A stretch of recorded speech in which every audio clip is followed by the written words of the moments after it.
entitled Karma Yoga Action in Krishna Consciousness. Verse number 6.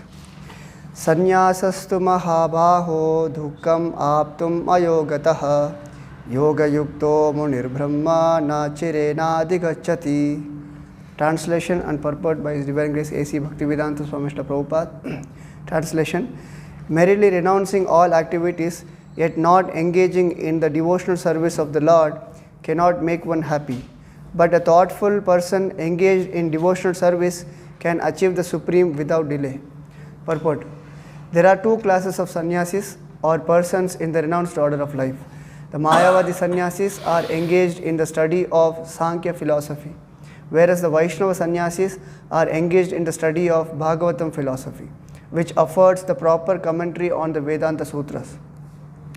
The Mayavadi sannyasis also study the Vedanta Sutras, but use their own commentary called Shariraka Bhashya, written by Shankaracharya. The students of the Bhagavata school are engaged in the devotional service of the Lord according to Pancharatriki regulations, and therefore the Vaishnava sannyasis have multiple engagements in the transcendental service of the Lord. The Vaishnava sannyasis have nothing to do with material activities, and yet they perform various activities in the devotional service to the Lord. But the Mayavadi sannyasis engaged in the studies of Sankhya and Vedanta and speculation cannot relish the transcendental service of the Lord, because their studies become very tedious. They sometimes become tired of Brahman speculation, and thus they take shelter of the Bhagavatam without proper understanding. Consequently, their study of Srimad Bhagavatam becomes troublesome. Dry speculations and impersonal interpretations by artificial means are all useless for the Mayavadi sannyasis.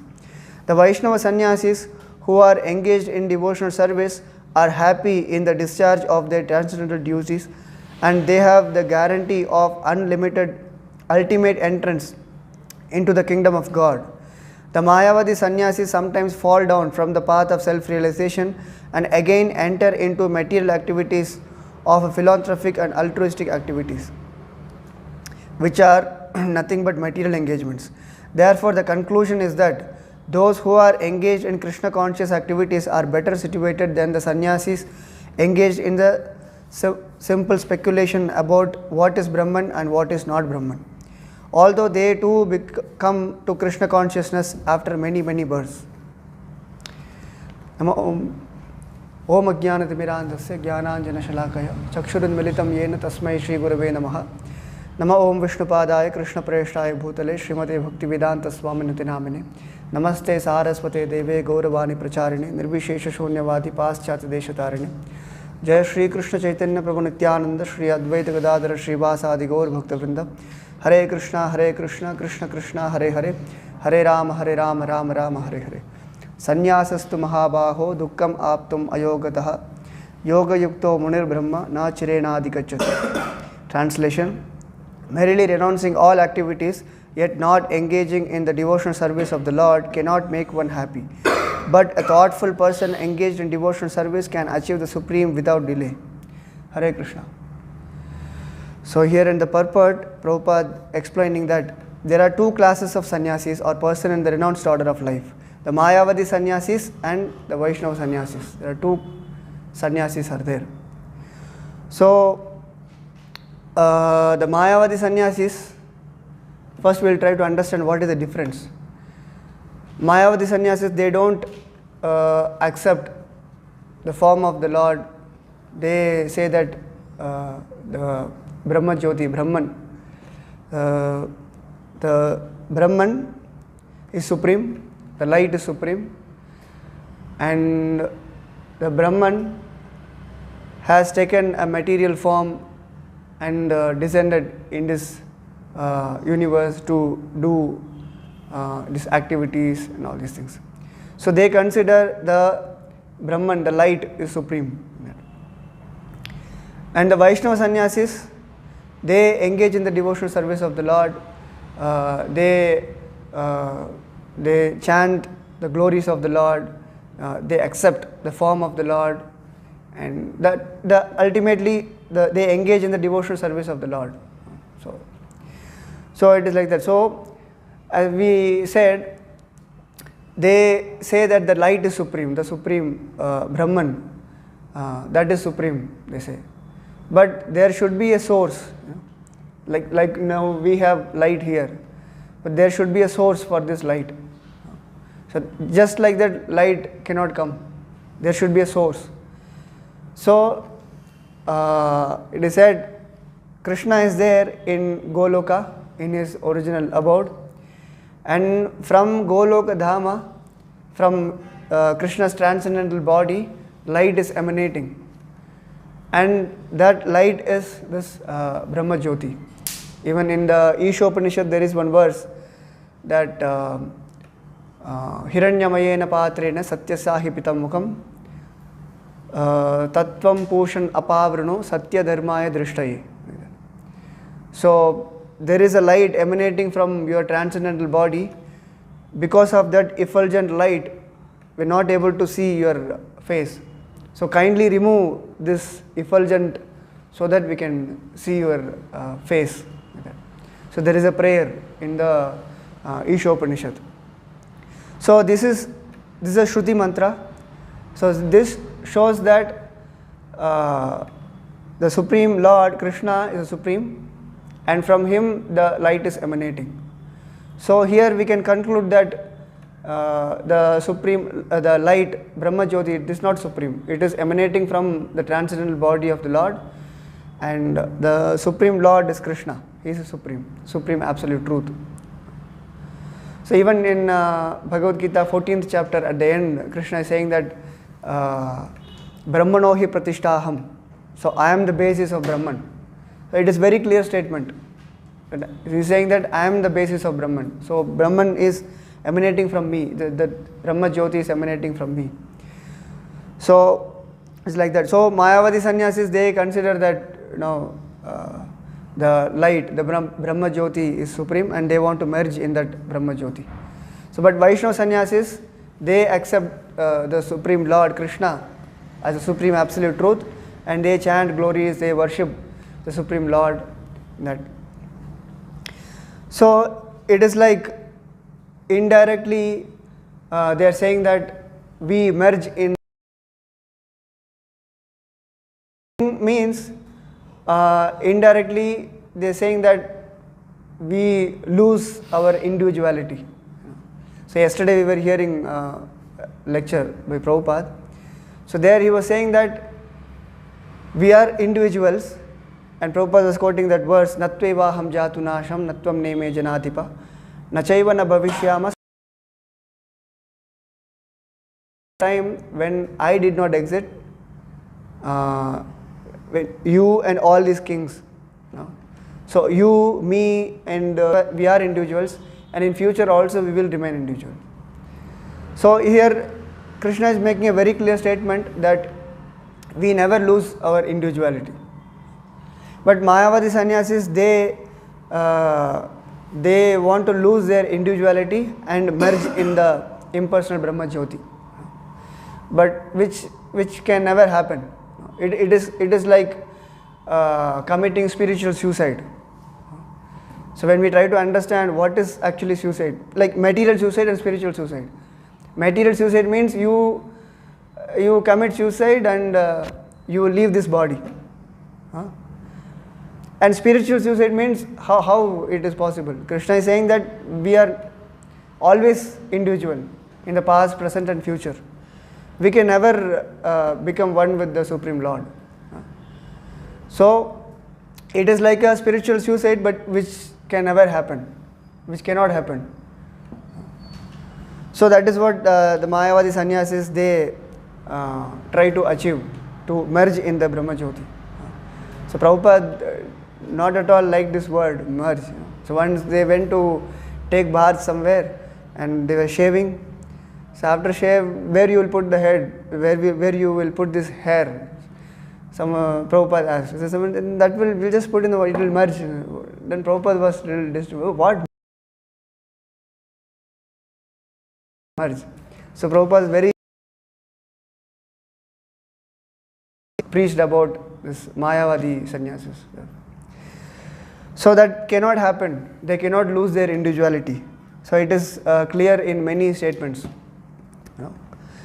So, but in Bhagavad Gita, Krishna says that Mamaivamsho Jivaloke Jiva Bhuta Sanatana Manashastrani Indriyani Prakritistani Kashtasi. So here it is said, Krishna is saying that Mamaivamsho Jivaloke Jiva Bhuta Sanatana. So all the jivas, they are all part and parcel of me, eternally. This word is very important, eternally, Sanatana. Mamaivamsho Jivaloke Jiva Bhuta Sanatana. Eternally they are part and parcel of me. So here we see there are many parts of our body. Hand is a part of body, leg is a part of body. So this is a part of body, but the hand, we cannot say this hand as the body. No, this is a part of body. Everything together is a body, but the hand is an individual part. It cannot claim that this is the body. It's a part of body. So in that way, Krishna is saying that eternally we are part and parcel of Krishna Supreme. They try to do this. So, Vimukta Maninas means they are thinking that they are liberated, but actually they are not liberated. So even though position, a liberated position, it is also a spiritual destination, but it is not considered as spiritual. So as we know, there are 5 different types of liberation. So this is the 5th one. This 5th one we don't consider as a liberation only. So they are thinking that we are liberated, but actually they are not liberated. Vimukta Maninas. Prabhupada was explaining about this word, Vimukta Maninas. Means they are thinking that they are liberated, but no. And Avishuddha Buddhaya means their intelligence is contaminated. So they are trying to speculate that no, this is not Brahman, this is not Brahman, Neti, Neti, no, not this, not this. And they are trying to speculate what is actually Brahman, what is Brahman. So this is material, this is material, this is material. So they are trying to understand the absolute truth by speculation. So this is called the Avishuddha Buddhaya. Means the intelligence is not pure, it is contaminated. And they fall from their position of imagined superior. Achieve the spiritual destination. This is the ultimate destination. They are thinking that this is the superior position, but they fall from that position. And it is mentioned that imagined superiority. They are imagining that this is superiority. And they are thinking that they are liberated. They are thinking that they are intelligent, but they are not intelligent. Because they didn't take the shelter of the lotus feet of the Lord. That's why they are not intelligent. The intelligent person will take shelter of the lotus feet of the Lord and engage in the service of the Lord. So that is what Vaishnava sannyasis they do. They engage in the devotional service of the Lord. They preach about the glories of the Lord. So that is the situation. So when we engage in the devotional service, we feel that happiness, bliss. So that in the Brahman realization, we can realize only. And in the Paramatma realization, we can realize Sat and Chit, knowledge. And only when we engage in the devotional service of the Lord, when we understand the Supreme Personality of Godhead, then only we get that bliss, that happiness, that spiritual bliss we get.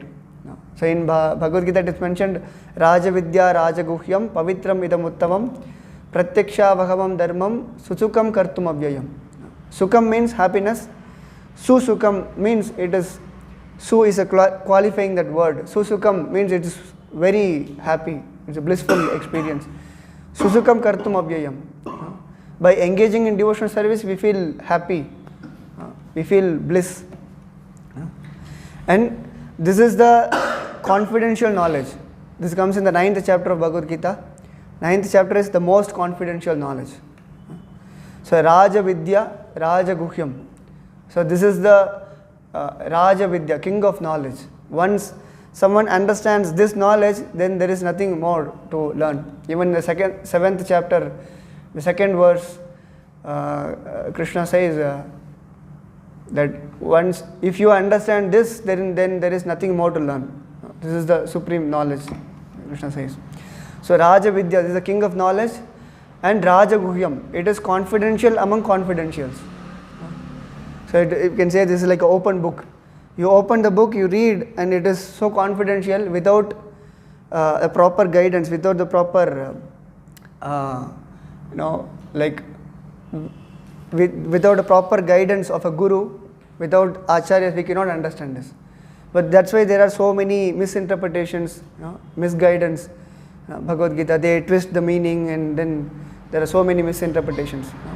So that's why it is Raja Guhyam, very confidential among confidentials.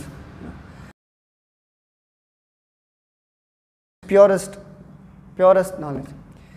Pratyakshavaham dharmam, it is direct perception. Directly we can perceive. When someone is engaged in devotional service, immediately they can understand that happiness. So Prabhupada says that whoever is engaging in devotional service, they will be happy. If someone is not feeling happy, they are doing something else in the name of devotional service.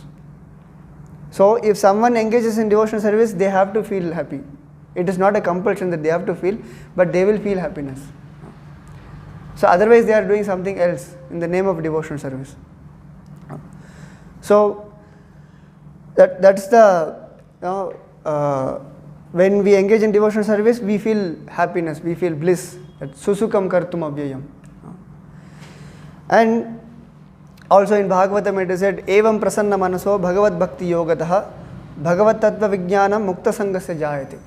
It is said, thus established in the mode of unalloyed goodness, the man whose mind has been enlivened by contact with devotional service to the Lord gains positive scientific knowledge of the personality of Godhead in the stage of liberation from all material association. By engaging devotional service, our mind becomes enlivened by contact with devotional service. Evam prasanna manaso.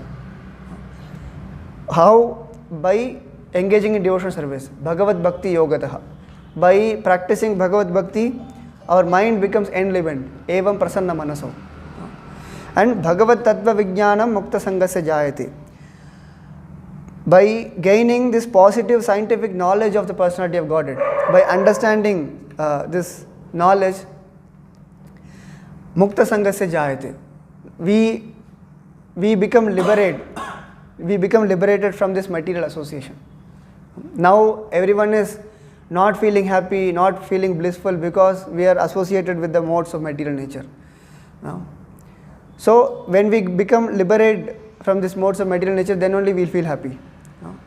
So if we want to become liberated, it is like it's a direct perception. By engaging in devotional service, we feel that. So it is not that, as we discussed before, vimukta manina. We will not feel like vimukta manina means they are thinking that they are liberated, but they are not liberated. But they won't feel that happiness.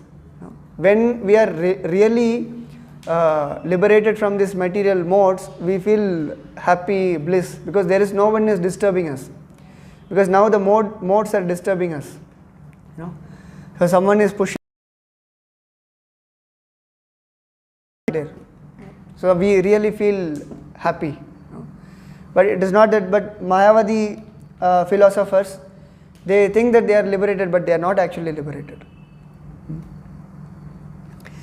And they say that there is no form, the Lord, and they sometimes criticize also. We worship deity, but the deity is nothing but Krishna himself.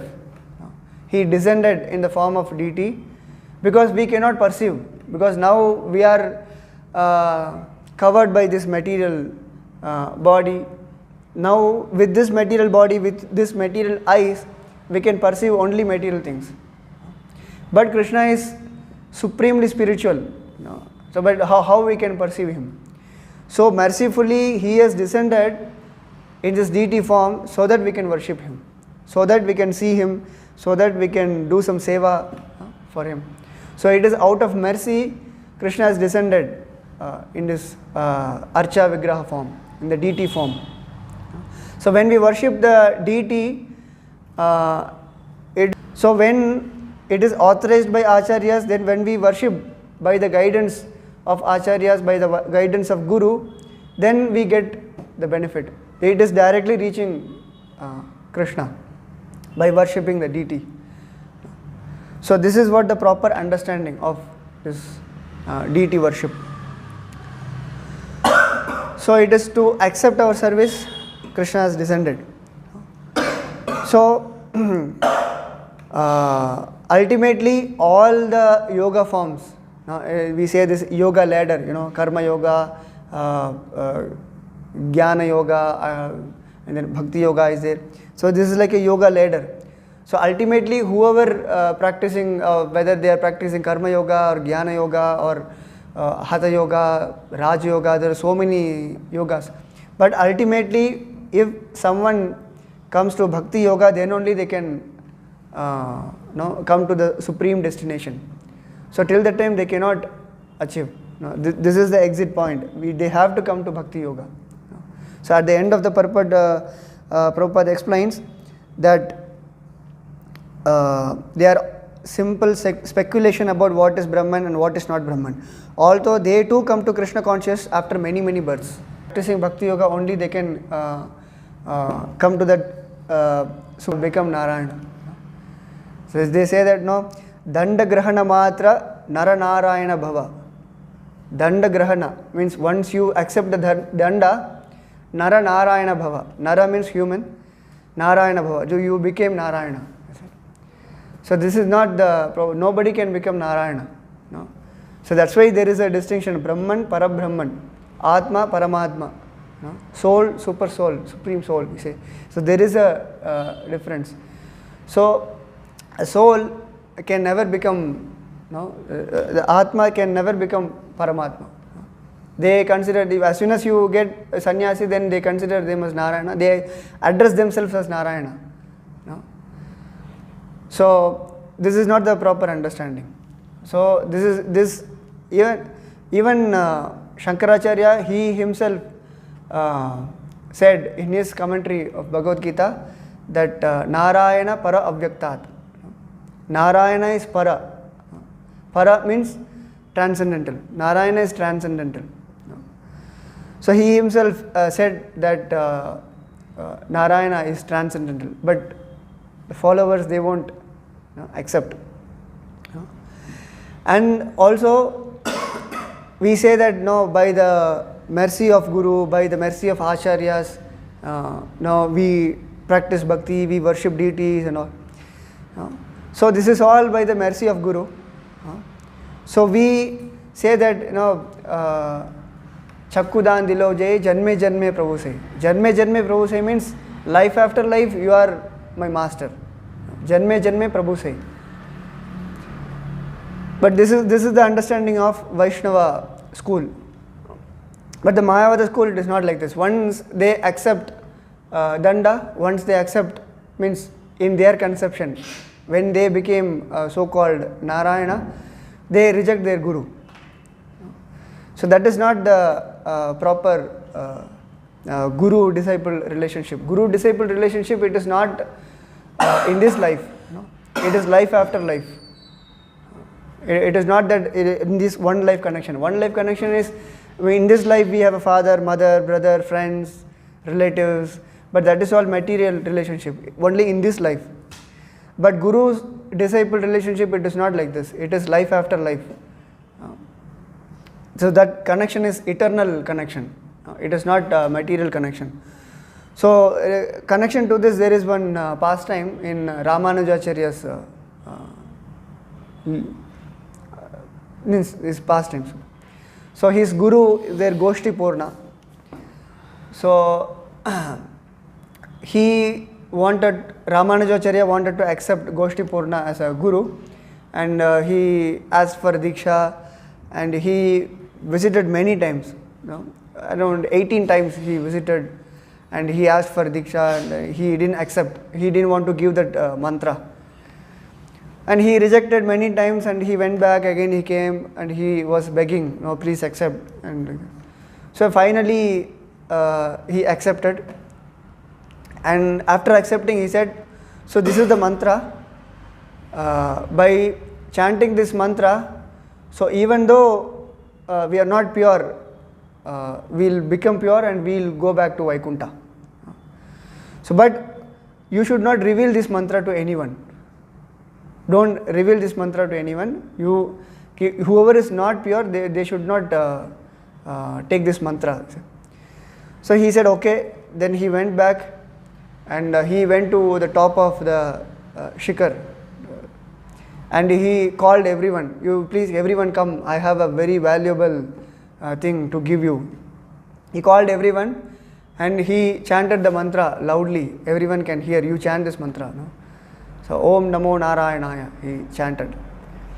So then he chanted, then Guru came to know that he called Ramanujacharya. Then, no, I said you should not reveal this mantra to anyone. No, you disobeyed my order.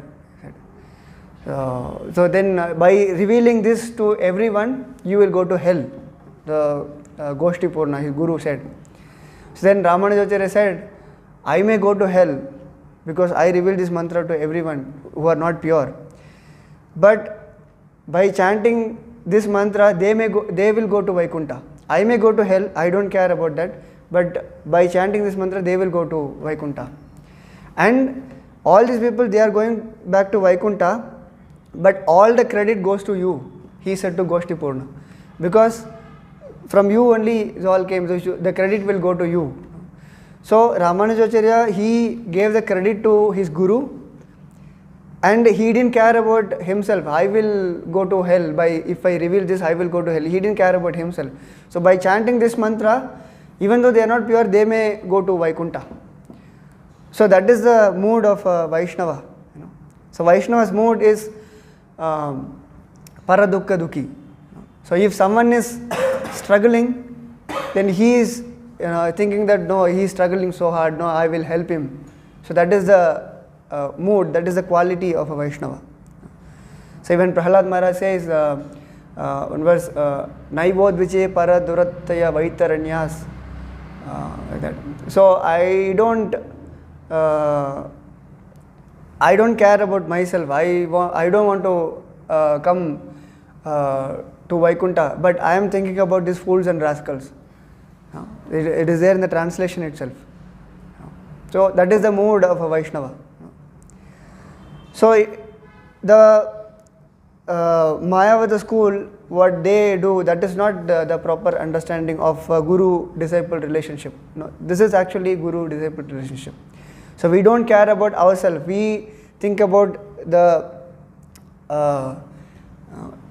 benefit of guru. We engage in the service. We don't care about ourselves. We have to come to that level. So that is the difference here. So it is said in Bhagavatam that if someone is chanting the holy name of the Lord, they have gone through all the rituals, they have taken bath in all the holy rivers, and they have understood the conclusion of Vedas. Then only they can chant the holy name of the Lord. See, now we can think we are all chanting the holy name of the Lord. So did we go through all these things? No. It is all by the mercy of Prabhupada. So once the disciple asked this question, no, we are doing this, did we do all these things? Do we have this credit? No, I gave this credit, Prabhupada said. So it is by the mercy of Prabhupada, it is by the mercy of Guru, Vaishnavas. So now we are able to chant the holy name, we are able to practice devotional service. So it is like that. So now whatever we practice, that is all, the all credit goes to Guru, Vaishnavas and Prabhupada. So now it is said in the translation that merely renouncing all activities yet not engaging in devotional service of the Lord cannot make one happy. But a thoughtful person engaged in devotional service can achieve the supreme without delay. So now, just by renouncing, that is not important. So after renouncing externally, just by wearing this saffron dress and all these things, but internally we have so much contamination. In mind we are thinking so many things, we have so much material desires. No, that is not the proper. Renouncing in the sense properly situated, engaging in devotional service of the Lord externally and internally. So then in that way we can achieve the perfection. So it is like not only externally, it is not internally also. There is one verse, it is said, Aradito yadi hari tapasa tatah kim. If you are worshipping Lord Hari, then what is the need of tapasya? You are already worshipping the Supreme Lord Hari, then there is tapasya is not required, the austerity is not required. Aradito yati hari tapasa tatah kim. Na aradito yati hari tapasa tatah kim. If you are not worshipping the Supreme Lord and you are doing so much austerity, then what is the use of your austerity? Then the austerity is not required. By doing the austerity, we have to worship the Supreme Lord. That is the purpose. And it is said, Antar bahir yadi hari tapasa tatah kim. Inside always, if you are thinking about Lord Hari, then what is the requirement of this austerity? Then it is said, Na antar bahir yadi hari tapasa tatah kim. Internally and externally, you are always thinking about the Lord. Then what is the use of austerity? If you are not thinking internally and externally, but you are simply doing austerity, but then that is also not useful. So the point is, by doing all the austerities, we have to reach the Supreme Lord, Krishna. So otherwise the austerity is useless. But if you already reached Krishna, then also this austerity is not required. So the purpose is to engage in devotional service of the Lord. That is the purpose. Externally just renouncing, doing so much austerity, that is not important. So the point is we have to engage in the devotional service of the Lord. So that one understands after many births, Bhaunam Janmanamante Jnanavan. Vasudeva Sarvamiti. Once someone understood this, so this soul is very rare. So what is that? Jnanavan Vasudeva Sarvamiti Sa Mahatma Sudurlabha. Very rare to get this soul. So now we got this opportunity, and we have to use this opportunity and engage in the devotional service of the Lord, and come to the perfection of life. So Hare Krishna. Any questions, comments? Those who believe in Brahmacharya, they call it Brahmavadi, no? So their philosophy is same like Mayavadi, because you told in the beginning that Brahmavadi and Mayavadi, there is a difference. So Brahmavadi, even this Shukadeva Goswami was a Brahmavadi, and this 4 Kumaras, they were Brahmavadis. So Brahmavadi in the sense, they have only experienced this Brahman experience. So they don't know about the Supreme Lord. They don't know about the glories of Supreme Lord. So once they come to know the Supreme Lord, once they understand, immediately they upgrade themselves. So that is Brahmavadis. Like this Chatur Kumaras, they were Brahmavadis, and once they got to smell the tulsi leaf from the lotus feet of Vishnu. So they smelled it, they got so much attracted. So now they were thinking that we are completely renounced, we are not attached to anything material. But now some attraction is coming in this, then this is not part of something material, this is something higher. So they inquired, then they went to the lotus feet of the Lord, then they surrendered to Lord, they became devotees. So once they come to know the Supreme Lord, then they upgrade themselves, then they are Brahmavadis. Mayavadis are Krishna Paradis. They know the Supreme Lord, but they say that Brahman is supreme and Krishna has taken a material body. He is also human being, but he has some extraordinary power. There are so many And there is a Prabhupada says Manmana Bhavamat Bhakto. In that verse, there is a commentary given that it is not to Krishna, it is who is inside Krishna. So this kind of word jugglery, they are Mayavadis. So Chaitanya Mahaprabhu says Mayavadis are Krishna Paradis.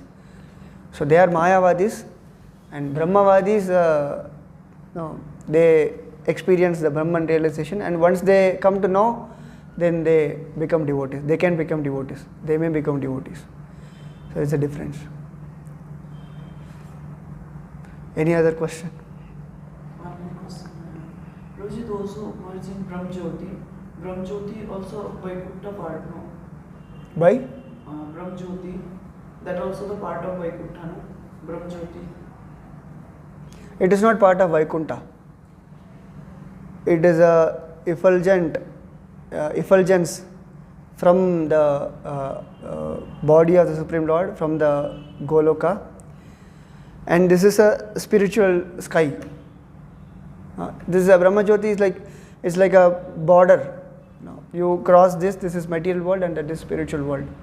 That effulgence is there. So it's like, for example, we say spiritual world is unlimited. So from Vaikuntha planets, the effulgence is coming, and see, like now sunlight is coming, sunshine. You block the sunlight with the plate, and there is some darkness, So that the dark part is considered as material world, and the bright part. So spiritual world is unlimited. In that unlimited, there is a particular part which is covered with darkness. So then the dark region is material world. The outside is spiritual world. That effulgence is there everywhere. It is unlimited. Unlimited in the sense we cannot measure. It is unlimited. That Brahma Jyoti, that effulgence is spread everywhere. So if Mayavadis they merge, or so Brahmadi they merge in effulgence, means they have to come back again. Yes, they have to come back. Because they didn't come to their original position. Original position is not to get liberated, not to come out of this material existence, to engage in the service of the Lord. Jivera Swarup hai Krishnera Nityadas. So till they come to that level, they are not actually liberated. So they have to come back. Okay. Hare Krishna. Srila Prabhupada ki Bhagavad Gita as it is ki.